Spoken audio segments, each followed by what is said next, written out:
নমস্কার দর্শক বন্ধুরা, আমি ডক্টর কৃষ্ণেন্দু দে শিলিগুড়ি থেকে আপনাদের বলছি। সেটা হচ্ছে আপনারা সকালে উঠে কি করবেন।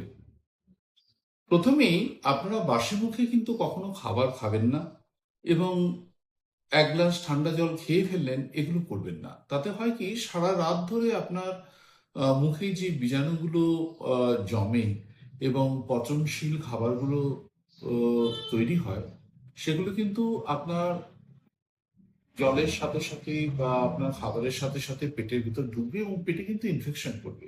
সুতরাং আপনি কি করবেন সে ব্যাপারে খুব ইম্পর্টেন্ট।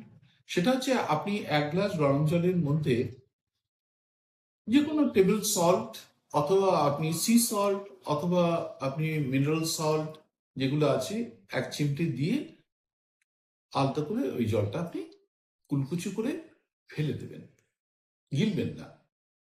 এবং আপনারা সকালে উঠেই কিন্তু ব্রাশ করতে যান।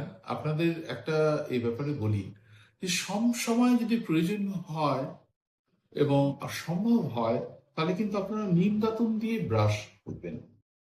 অথবা না হলে যে যে বাম্বু আপনার যে ব্রাশগুলো পাওয়া যায়, যে ব্রেসেলসগুলো বাম্বু দিয়ে তৈরি হয়, অর্গানিক, সেই রকম টুথব্রাশ ইউজ করবেন।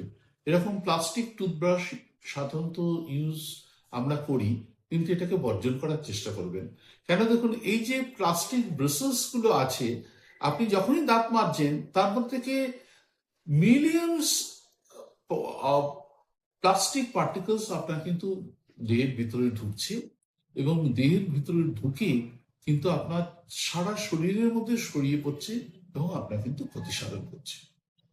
সুতরাং আপনারা নিম দাতুন দিয়ে দাঁত মাজবেন।